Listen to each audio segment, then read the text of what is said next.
lot of smart people all over the world, right? And whoever can capture the smart people, I think reaps the benefits. And so it's just like a weird strategy to me. But I think what was interesting, like in this trip, is like from a founder perspective, right? The US is still like the biggest, deepest market. And so if you can get over there and you feel like you want to make a bet on yourself to like go build a big company, people still want to do that. Welcome to Brave. Learn from Southeast Asia's best tech leaders. Build the future, learn from our past, and stay human in between. No BS on success. I'm Jeremy Au, venture capitalist, Sierra founder, Harvard MBA, science fiction nerd, and dad of 2 daughters. Every week, we debate startup news, interview changemakers, answer listener questions, and share personal insights. Join our movement of over 40,000 members and get transcripts, resources, and community at www.bravesea.com. Stay well and stay brave.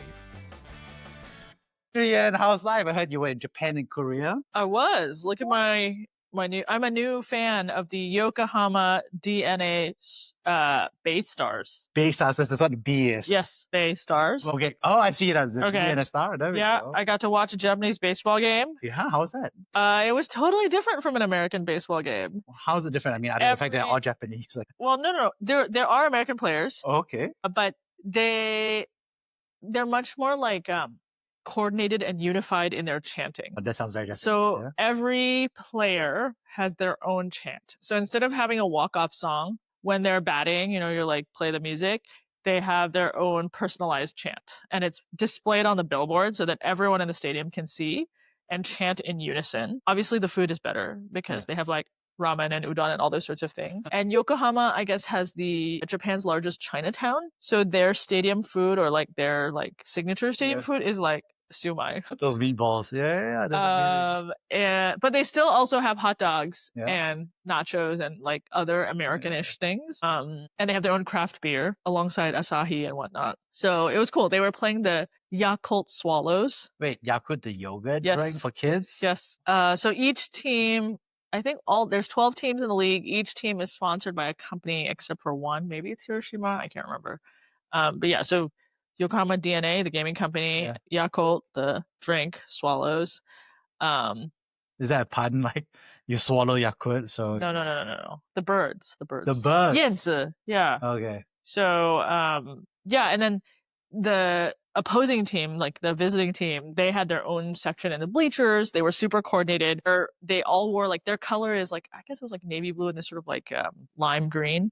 It was raining. So all of their like, I don't know, spirit leaders were all wearing these like lime green raincoats. So you could see them very clearly. And they were like leading the chant. They had a drum and noisemakers. It was very cool. Yeah. And yeah, it's also like very cute. A lot of Japanese things are cute. Yeah. So like one of their mascots for the Yokohama team was like a hamster because hamster sounds like Baystar. But it's like Baystar, hamster, anything hamster. that like waddles around is very cute. Like a dragon or like a No. There is a team that has buffalo. dragons, but this one it was very cute. Oh, the hamster. Yeah, it was very adorable. They had cheerleaders come out and like dance periodically. So it was very enjoyable. Yeah, amazing. And I guess you were there because you were talking to founders and LPs. Yeah, we're raising our 4th fund, so we're talking to current and potential future LPs, and of course some founders along the way. And so I think it's also just nice to get a feel for the ecosystems.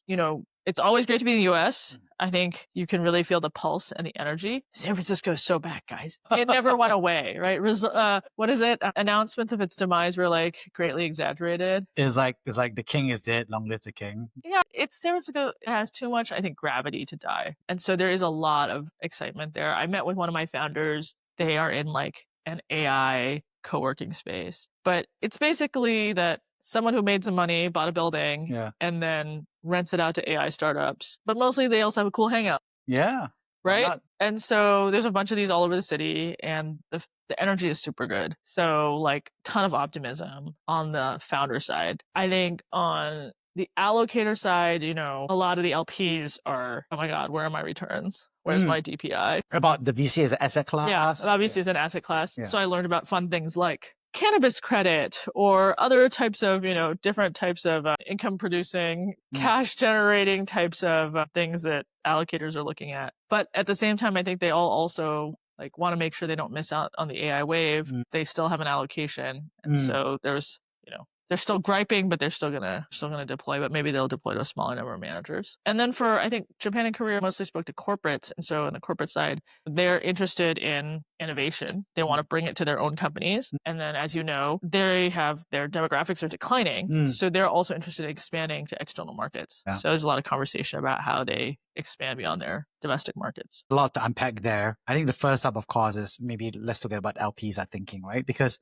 I think a lot of news has happened over the past quarter. Right? There was the tariffs. I think there was a little bit of a mini run on American treasuries by Japanese holders. I mean, I wouldn't call it a run, but at least the interest rates kind of spiked up and everyone got queasy. And then the tariffs kind of like got paused. And then US courts ruled that they're not constitutional. And then now it's back on again. So a lot of variance. I mean, how are LPs thinking about allocation from a geographic perspective? I mean, I think different LPs have different objectives, right?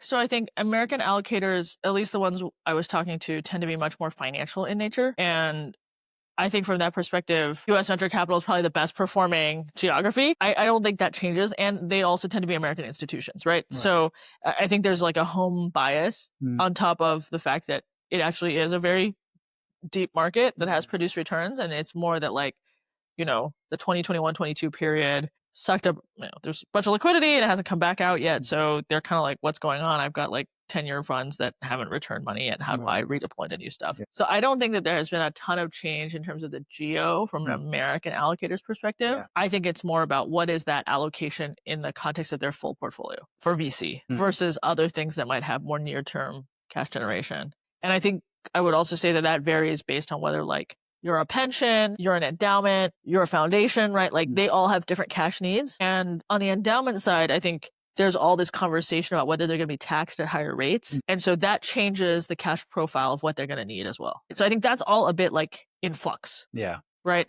I think on the Asian LP side, if you're talking to corporates don't just have financial goals, right? They also have like learning and innovation goals because they have operating businesses that they're trying to juice as well. And then on the family office side, I think, again, you have a different set of objectives, right? Where like they don't necessarily need to allocate, right? They don't necessarily have an operating business that they need to feed. And so I think for them, they're much more risk off because they're like, well, like you said, tariffs on, tariffs off, tariffs on, tariffs off. They're like, well, I don't know what's going to happen. Like, why don't I wait? What's the cost to me of waiting 6 to 9 months? Yeah, exactly. To see how it shakes out before committing a lot. Yeah, exactly. I think that makes a lot of sense. And so I think it's interesting because now we're looking at it, it's almost like a grid, right?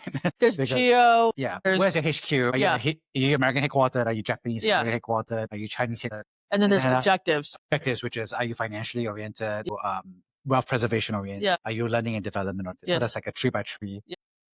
We will draw magically like that, right? I think obviously, and I think the trends within those 3x3 grid is like you said, if you don't have to invest in America, I think there's a bit of a risk off to see what's going on. But also that uncertainty is not just about America, it's actually about global. So it's not a risk off for American assets, it's a risk off for, I think, risk asset. All risky assets because of what we're seeing of the American trade policy driven perspective. And then how do you think about it from the asset class perspective? So you think VC as an asset class is getting painted with the same brush, which is it's a risky asset, low distribution proceeds, DPI. I mean, I think VC has also evolved, right? Which is that if you think about the amount of money in the asset class today versus 20 years ago, 40 years ago when it started, it's like magnitudinally so different. And so what you've seen is like, how do you even compare a $50 million fund doing pre-seed and seed to a $5 billion fund doing multi-stage? Like those are fundamentally different instruments, right? But they're all lumped under this like VC idea.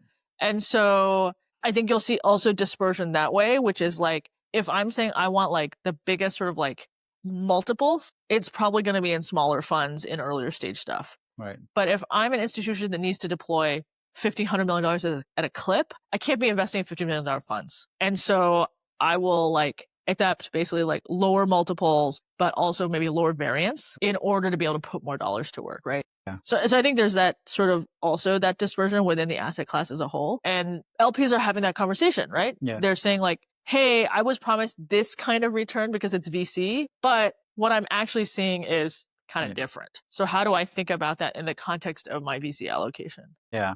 I think, it goes back to that VCs as a class becoming barbelled in a sense that, like you said, one side is the mega core, multi-stage, billion-dollar funds, multi-billion dollar. Yeah. All now. Billion is small. And then they have a very strong, I would say, pyramid or diamond-shaped management structure of, general partners, principals and associates. And I think you have on the other side of the barbells, like very tight focused teams that are just very focused on early stage investing. So those seems to be like the two ends, and everything else seems to be like kind of like getting. Yeah. And then you have specialist funds, right? Yeah. So you have like maybe you have your $500 million fintech fund, healthcare fund, consumer fund. I think that's where the barbell, the middle of that is becoming super specialized. Yeah. Right. But you don't really have that generalist. Yeah. Right. So it's kind of both ends of the thing. So I think that's probably an accurate characterization. Yeah.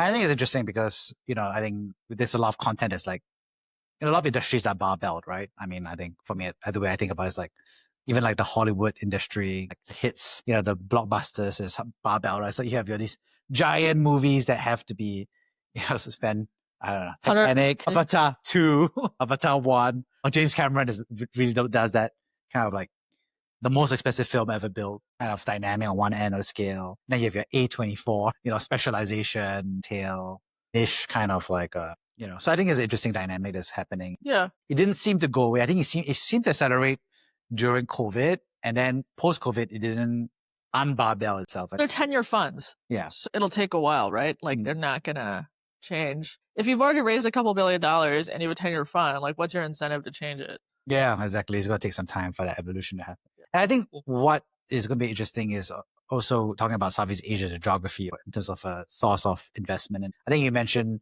something, which is that you said that Japan and Korea are looking at in Southeast Asia as a place to explore and expand. Could you share more about that? I mean, I think they all want markets to expand into, and they see, the populations in Indonesia and Thailand and the Philippines. And they're like, okay, how do we get over there, right? So I think they're all interested in that. I think if you think about it, like Samsung has been in Vietnam for 20 years, right? Like I think something like 20% of GDP, core GDP of Vietnam is Samsung. So it's not like a new thing. Yeah. But I think for maybe smaller companies who have historically been more focused domestically, they're looking at a shrinking domestic market due to demographic trends. And so they're like, well, we need to get out of our home countries, right? We need to figure out how to expand abroad. And so there's a lot of conversation about like, potential JVs. What are ways that, we can go overseas in a more like risk mitigated way? Are there interesting things that you're seeing there? And also like people are interested in like bringing new ideas in, right? Like, are there concepts that are working in other countries, whether it's US or Southeast Asia, are wanting to expand into Japan and Korea? And are there ways they can partner with those guys to,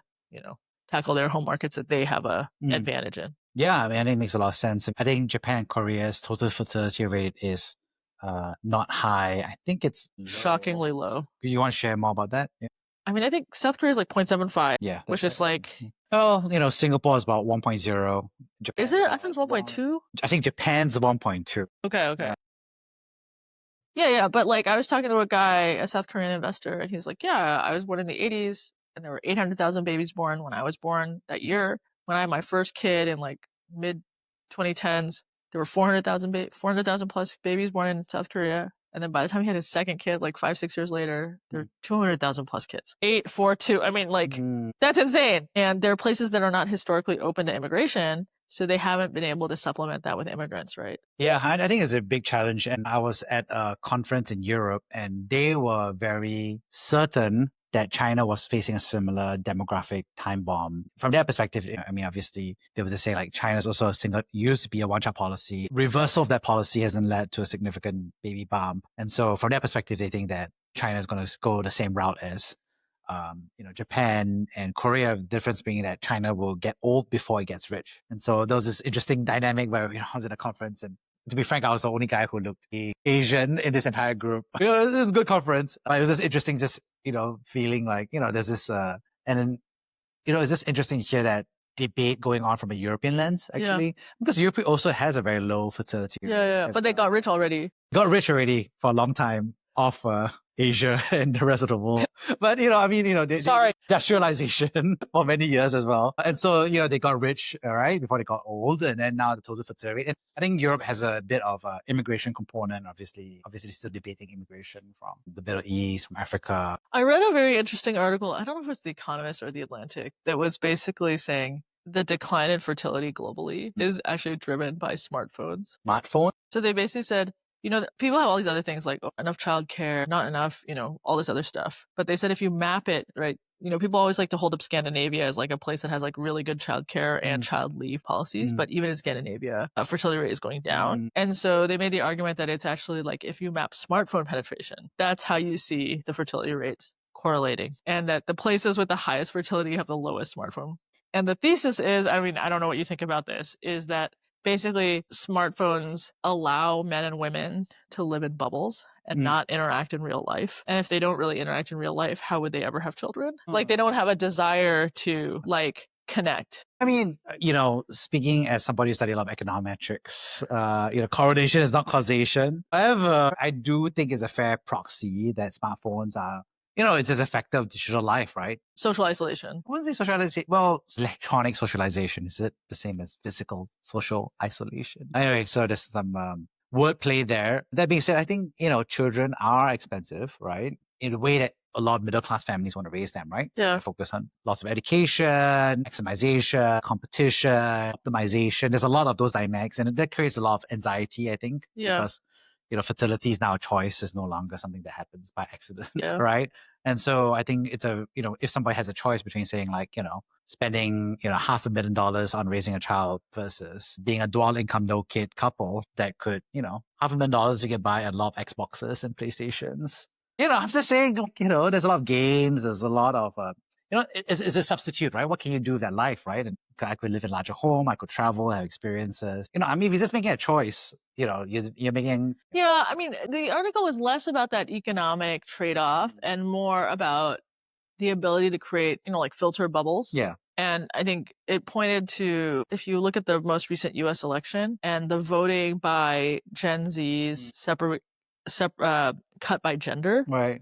young men went for Trump at a much higher rate than young women did. Yeah. And so then there's this sort of like, what is in your filter bubble about what you consider acceptable? And then when you encounter the opposite sex, you're like, ew, gross. Andrew Tate, you like Joe Rogan or whoever, right? Like it's sort of this separation. I mean, I think definitely there is a algorithmic bubble that happens, right? And it's true, right? I mean, if I look at my algorithm, they're very much like, okay, it feels like everybody's interested in the same things I am, which is like, technology allows me to see Dungeons and Dragons, humor, comedy clips. I'm just saying like, and my wife's like algorithm is totally different, right? Yeah. So, but yeah, I mean, total fertility rate is not easy. I think Seoul right now is like 0.4. That's insane. So it's like, basically like in every generation, you got population in Seoul technically like shrinks by 3/4 effectively, right? If you look at that. But of course, I think Seoul is acting as an immigration hub for the rest of Korea, I think there's an interesting dynamic where like all these Asian tigers that used to be like the talk of the town and, people across the West would be like, wow, what can we learn from the Asian tigers? Now all of us are becoming Asian elderly tigers, like arthritis tigers, right? Because again, like also Taiwan as well is a super aged society, Singapore as well, Thailand soon. So and it's just interesting. So what's your solution? Artificial wombs? There are startups working on it. As a person who's like into science fiction, that would totally be a solution from a state perspective.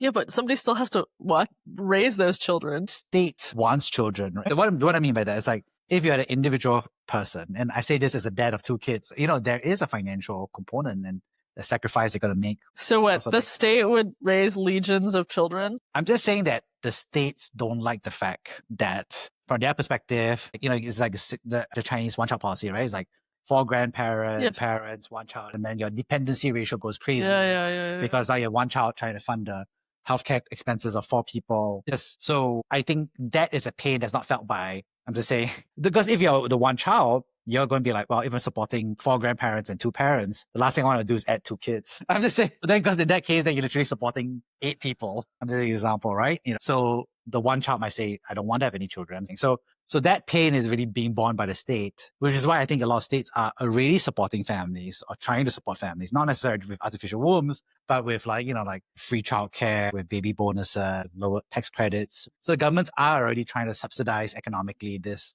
known cost. Maternity leave and paid maternity leave. These are all wealth transfers to lower the cost of that $500,000 expenditure from a middle class family, or make it life easier for them, so forth. So, if I was a guess, it would effectively be the same way that most, like China is subsidizing IVF, right? And even Singapore as well, like, in vitro fertilization is subsidized for couples, right? To help them extend the fertility window. So you can imagine that if, 10 or 20 or 30 years when artificial wombs become socially acceptable, then, it could be subsidized by the state for couples who want to use it. You could recognize gay marriage. Let the gays have their kids. Yeah, I think that is fair. But yeah, that's a hard problem. Yeah, not an easy problem. And I think that the problem is that obviously the alternative is if the local population is not having kids and those measures don't seem to be working, then it's immigration, which is another hot potato that everyone's kind of dealing with, right? I mean, obviously Korea and Japan are less permeable to immigration, I would say, compared to Singapore. But even Singapore has its own domestic politics around immigration. Yeah, I mean, I think it always comes down to like fixed pie versus growing pie, right? So if you think someone's coming to take your lunch, you do not like it. Yeah. Or if the pie seems to be shrinking or flat, then I don't want to share pie. But if my pie is growing, I feel generous, and then it's easier to let somebody to come in, right? Yeah. And I think that's the little bit of that catch-22, which is the pie needs to be growing for me to feel generous. You need more people to go to pie. More people to go to pie. And I think it can go the other way around, which is if there isn't the right economic factors and blah, blah, blah, then the pie shrinking, then you become even more. And then the pie continues to shrink further, and then it gets harder and harder too. But I mean, I think this is one of those things where like the US is really good at assimilation. That's right. I mean, like you said, so many founders in Southeast Asia, we talked about in past podcasts, would like to go to America, Silicon Valley. Yeah. And then assimilate, right? And some people are educated there, and then they wind up staying, and then they assimilate, right? And so within 1.5 generations, basically, they become Americans. And so I think that's something like we probably need to think about more explicitly in Singapore is how do we assimilate people? I just heard a recent person, he was sharing a pretty good piece of feedback. And his perspective was like, there's a big difference, which is that first of all, the people who want to move when they go to college, there's a good prime window for assimilation and integration, right? Because people are saying, I want to move to this place and I just don't want to study there for 4 years, but I might want to live and work there as well. And so many people want to go to America and they go to university and they know that they have, 1 to 3 years of work visa guaranteed studying in America. But what this person was sharing was that a lot of people think about Singapore, they want to study there, but the problem and tricky part that they know is that a work visa is not guaranteed. Yeah. Just because you're working. Now, to be fair, it just means that after university, then you have to apply for jobs and then you get employment pass and then it should be a bit easier because you studied. Yeah. But all of that is pretty invisible to both, I think, the pre-university student making a decision about choosing a university and the parent who's sponsoring that. And it's also pretty invisible actually to employers as well, whether those EPs are going to happen. Just because they actually studied locally in Singapore as well. So that box creates uncertainty, which lowers the admission rate. Yeah. Also lowers the people who want to assimilate, right? Because you go through university and you're like, oh, I might not be able to get a job here anyway. So why am I assimilating? I should just hang out with my diaspora. Yeah, that's true. But yeah, I mean, I think there's also just like, what's the availability of jobs after, right? And like, is it more attractive than what's in my home country? Yeah. That I want to like stay and build. Yeah. And I think sometimes, it's interesting, right? Do you remember during COVID, they would report COVID cases by visa status? Don't remember that. But it was basically like citizens, work passes, like EPs. And I was like, this is a really strange way to report infection. Like, what does their work status have to do with anything? Like, sometimes like the language of the state is alienating, which goes counter to the notion of assimilation. Yeah, exactly. And I think one tricky part is that I think COVID made everybody kind of like focus on their own tribe, right? Their own family. Everybody had to stay home. And I think there's that big fear of the outsider. It's like the plague, right? During the time of the plague, people will barricade their villages and they'll be like, some people will come and be fleeing their town. Everybody's like, stay out. Don't come to my, village, with your, from the city, you're carrying the plague and stuff like that. So yeah, I think it's like there are ways that we can be more deliberate about some of that stuff, right? Yeah, I think people want immigration and they want immigration to be created and assimilation. And for both sides, I think it makes sense. Yeah. Because for somebody who's coming in, you want to feel welcomed. Yeah. And on the vice versa, if you're there, you want to be like, you don't want to. Oh my God. Have you applied for your NDP parade ticket yet? And I should go around. Sing Pass. You can apply for your NDP parade. Your lottery for the ticket. I feel like that's like the greatest piece of like assimilating. Yeah. Yeah. How can you not feel patriotic when you watch the parade? There was a time when people said. And then the next 20 minutes is us singing songs. Well, so I got married on the 4th of July, and all the Americans were like, we bussed people between the venue and the hotel because we didn't want anyone to drive after drinking. And you're on the bus, and all the Americans were singing these 4th of July, like, American songs. Yeah. And the Singapore's like, hey, we also can sing what? And they just started busting out, like, the 80s National Day songs. Oh, what? And they, like, kept going. And Catherine's like, why does everyone know these songs? And like, how many of these songs are there? And I was like, little do you know. They used to take over the airways for the month prior to National Day and all the ads. You remember the ad slots were being filled with that year's song? Government funded, government curated, airwave slots, teams for the year. Speaking about visas as well, I think we had the Harvard is getting hammered by the current US administration. Speaking about visas, I think all the visas, student visas for international students are on pause.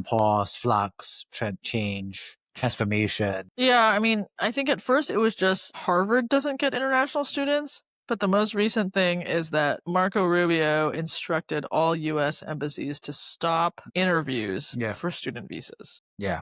Supposedly to help them upgrade their screening processes and so forth. And I've heard through, my extended network that this wave of students that was supposed to start school in August, they're all panicking right now because they don't have visas. And they already accepted their slot, right? So it's not like they can go back to the other school, like, Cambridge, sorry, I declined you. Actually, can I come now? No, because they already gave their slot to somebody else too, right? I mean, it's kind of a shit show. I don't know what's going to happen to these kids. Yeah, well, hopefully one is, the interviews pick up and maybe everybody makes it to school on time. That's one. I think two, we also know that a lot of universities started sending offers. The Hong Kong UST, HKUST sent out offers to every Harvard student that they said, if you got to Harvard, to come in. I think NUS, National University of Singapore, just came out 2 days ago saying that if you were like in a top, 20, X number of universities, you pretty much get an accepted offer at National University of Singapore. So I think there's a scramble.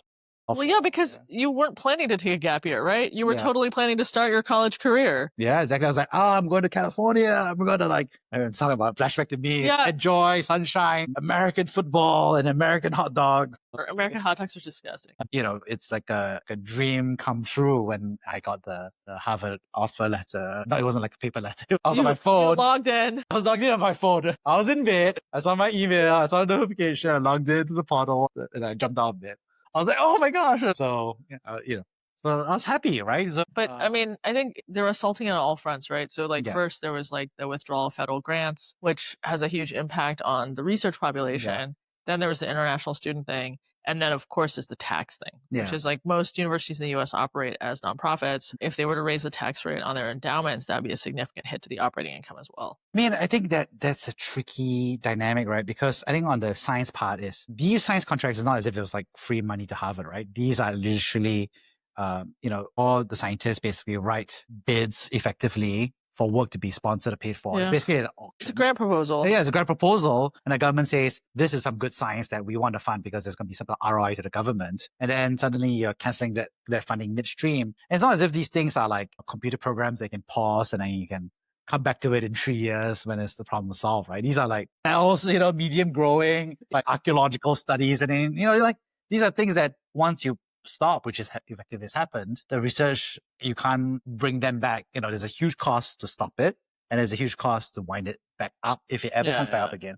So it's kind of weird because it's kind of like, it's like you're just deleting there's a whole wave of clinical healthcare basic art. This is America's Cultural Revolution. That's a big phrase. So you're saying it's similar to the Chinese Cultural Revolution, but in America. You're like basically saying all you intelligentsia.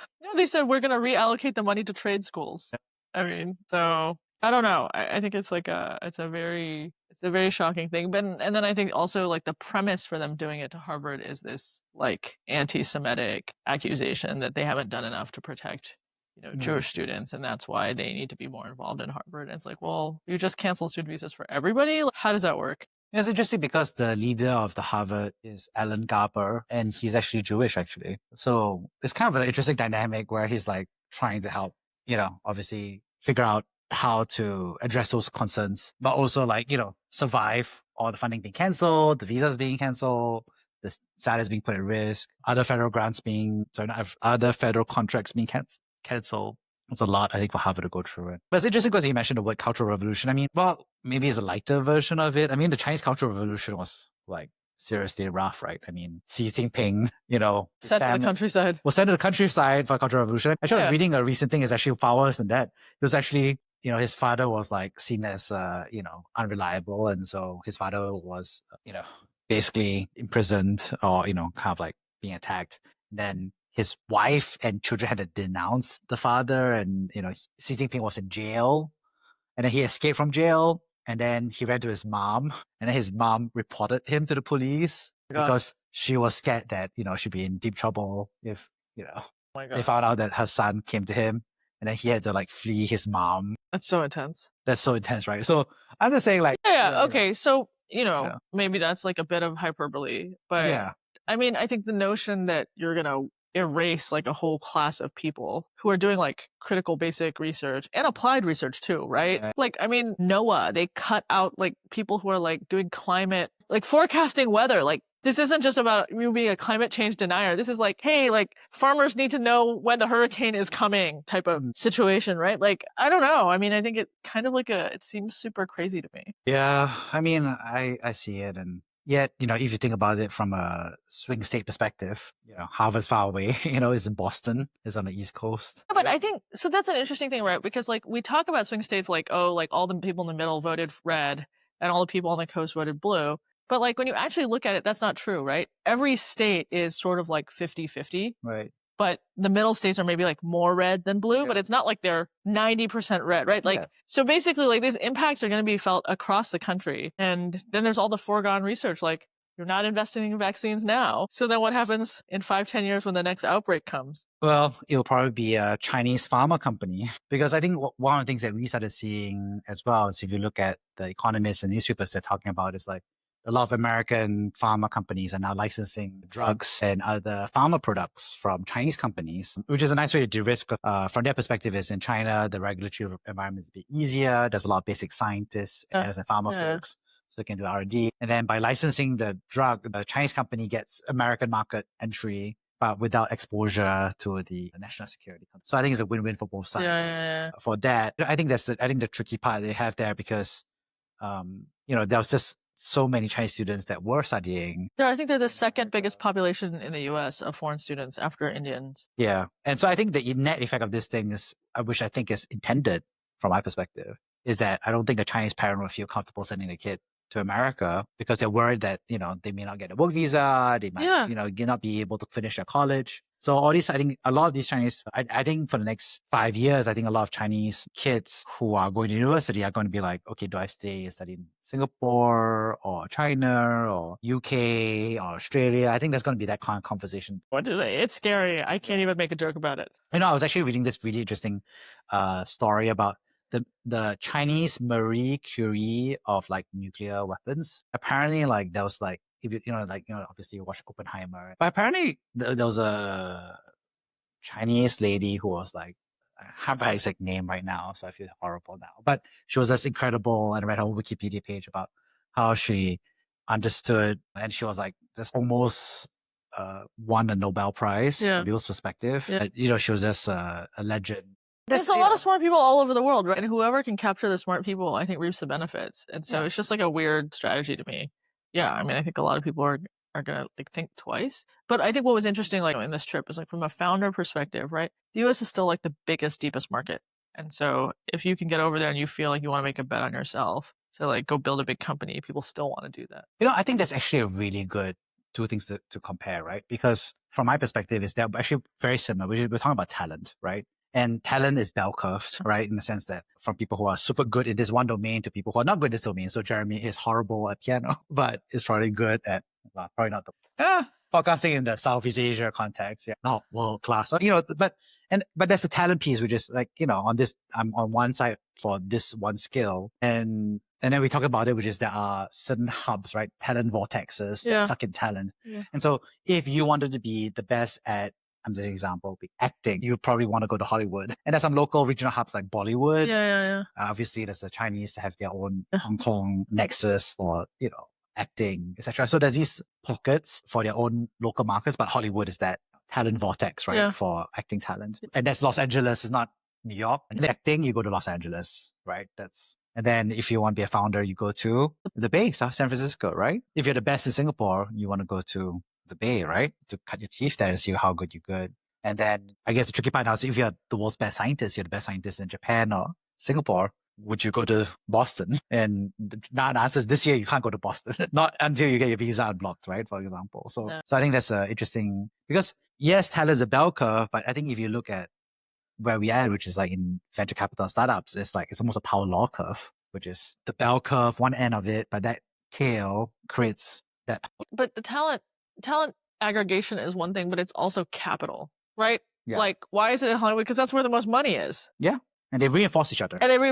Right? And it's the same thing for startups, right? It's like, why is it in the Bay Area and in China? Like, why is it in Beijing? Yeah. Or Hangzhou, right? Yeah. Like that's where the money is, and people have built big businesses, and so you continue to feed that loop. And I would say the same thing of like research, right? Like the NIH is a huge funder of basic research, right? Yeah. And so in the absence of that money, then where does it go? Maybe the Middle East. That's where all the money is. Yeah, I mean, I think that's where I think it's a flywheel, right? I mean, it's like talent density attracts other talent, which attracts capital to fund that talent, which generates outsized return because we have great talent and great money combining, you get great returns, and great returns attracts more talent. Exactly. So that flywheel, keeps going, right? Yeah. And so I think that's a tricky part. And by the way, that's why Harvard was so successful, not because, blah, blah, blah, the name, and of course it's one of the oldest universities, but also because of that, like I said, flywheel where, people wanted to go to Harvard because the best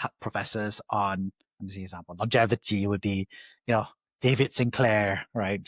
I think some people are going to start. I was going to say, are we going to talk about resveratrol now? Resveratrol, NMN, NR. But I'm just saying, but there's a very strong, longevity lab that is well renowned there. And so people want to work in that space. There's this feeder program, which is in undergrad, you wanted to be a bioscientist, and then suddenly you started zooming in to be like, I want to do longevity and aging. And then you do then you did your master's, then you go do your PhD at Harvard. And so there's this massive suction effect where Harvard had these rock star professors that were globally known. Totally. And then they got this incredible bench of super hungry, super ambitious, super smart. Then people come around to fund them. And then money comes in and it's like, you know what? You did this, you did that. Why don't we do the next thing on top of that, right? And then those labs were spitting out patents, startups, spin-offs. I mean, that's what MIT is so known for. There was this class at MIT called commercializing science, right? Which was basically which was always, I thought it was hilarious because, all of us learn about product market fit, which is what does the market want, right? And for them at MIT, it was a class called commercializing science, which was basically saying we have all these technologies that are being invented, and we just need business people to come in and dig through the patent bin a little bit and be like, aha, there's this coating that makes straws extra smooth, which by the way is a real patent. But, it makes the inside of straws very low friction. What do I do with this technology? Where would I use it on a straw? Would I use it in oil and gas? Would I use it for biomedical purposes? Yeah. There's so much cool stuff that happens. Can you imagine having that class in Singapore? I mean, it's difficult, right? You have to teach a whole class to say, this is a library. I met somebody there and they were like, hey, why don't you give me some feedback? And I said, well, okay, let me open a website. And is the issue where it's they only show a very small subset of all patents, which by nature of a portal fails immediately because why would you? And then the argument was we want to only show the best of our patents. But I'm like, how do you know? How do you know that it's the best of all patents? You know what I mean? So I want to see all patents. And two, of course, unlike the MIT and Harvard who have similar portals, you can't filter by, the filter mechanism is just super weak. So you can't you can't do the right searches, words and materials. So it basically failed the like Yeah, which is like, is this easy for me to navigate and see Yeah. everything and filter for what I want to see? Which is like step one of did discovery. he receive the feedback well? The feedback they got was, I don't dare forward this feedback to that See, office. that's bad. It's bad. It's really bad. That is really bad. I mean, I was like, that's bad, right? So, but I if you look think- at the portal, it really literally is no joke. Like an order of magnitude. Okay, difference. so like I have this idea. Yeah. At first I was like, I think we should have an Instagram account, like an anonymous Instagram account called Computer Say No. Yeah. Where people just forward us like stupid, like bureaucratic responses. No, like they make no sense, right? Yeah. Where you're like, wait, is there a human that actually approved this? Because this makes no sense. But this is also one which like maybe it's an expansion of this, which is like, oh, like cannot, like this is above my pay grade or something. Like that's the kind of like rot that leads to bad outcomes when people like don't dare to say like what is patently obvious. Patently obvious. I respect that.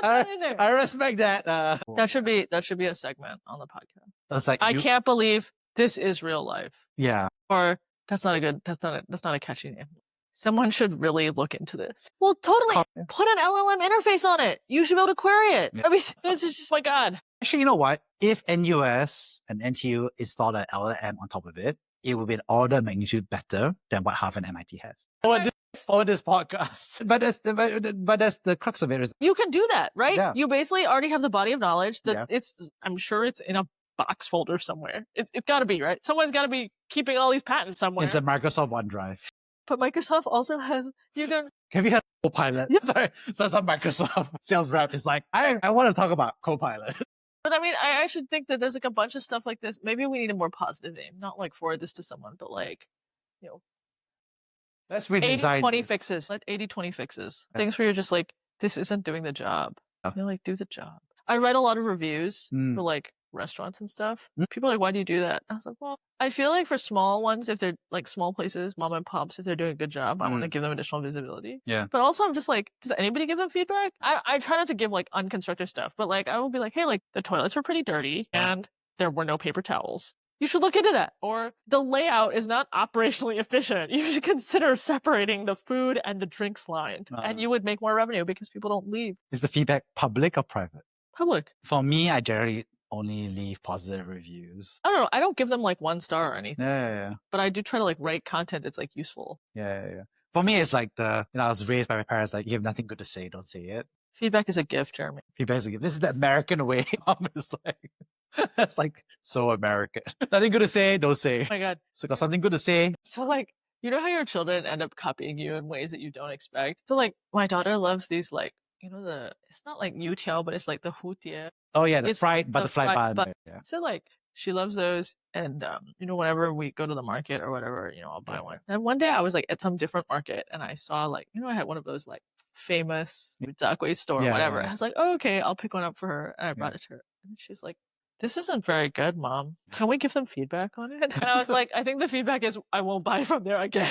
Imagine telling the auntie like, excuse me, youtiao is not as good. Review based on my young daughter. Oh, I got it. Actually, we prefer the fair market one. This one, that's nice. Okay, I think I've done one set of food reviews, which was like in America, I did like a food review of like different like Singaporean. Oh yeah. Because, this is a very unique requirement, which is like homesick Singaporeans who need to like, want a local place to eat this. Yeah, I did one Vietnamese place where I was like, this is very close to bak chor mee, but it is named this thing on the Vietnamese noodle restaurant menu. Is it in SF? Yes. Is it? Hi, Kimmy. Oh, it is! My review? No, I didn't read a review, but I definitely, I have it on my Google Doc, and I was like, this store is actually really close. Yeah. Yeah, it's in Very SF close. Chinatown. It's very close. Very close. Yeah. Oh my God. Yeah, it was very funny. So, like, I was at a conference Yeah. being hosted at Twitter, and then I met this other Singaporean in Yeah. tech that I did not know before, but he looked at my name tag and he's like, are you from Singapore? And I was like, how did you know? He's like, only Singaporeans would transliterate their Chinese name in that way. And I was like, oh. Then we went to the like conference buffet, and it's always like salad and Yeah. sandwiches. And he looked at me, he's like, you want to eat bak chor mee? And I was like, yeah. He's like, let's get out of here. He's like, this looks horrible. But that's how we became friends. That's so nice. That's so sweet. On that note, I think that's a good way to wrap up. Oh, now it makes me want to eat bak chor mee. Yeah, I know. Now we're gonna like leave all the like. What's your favorite bak chor mee place? The one near ICA. The other ones are pretenders. don't be fooled The Hill Street. by the cousins or whoever. The real one is lavender. Actually, for me, I only recently watched a documentary, and I actually can't tell the difference. There's a documentary Yeah. about bak chor mee. Yeah, because this. Please send it to me. I'll send it to you. There's apparently some stuff like. Oh no, we can tell. So like we have a family group chat with also the aunties and uncles, Yeah. and everyone is very devoted to Dai Hua Mee Pok. Yeah. And so every time a new one opens, some family member will try it and Yeah. then like report back into the group chat. Huh? There are good places, but like I think Dai Hua, the thing about it is the soup is really good. It's like very complex Yes. flavors, and I feel other people like don't pay as much attention to the soup. Obviously, there's like the QQ-ness of the noodles and like the pork lard, all that other stuff, and that are you like a more vinegary person, or you're more like spicy or sweet, right? But to me, like the pinnacle of Dai Hua is the soup. So apparently, those chains that are being opened up are all being done by one side of the family, but there's another side of the family that is the Michelin, the purest one, but they only have one. Yes, so correct.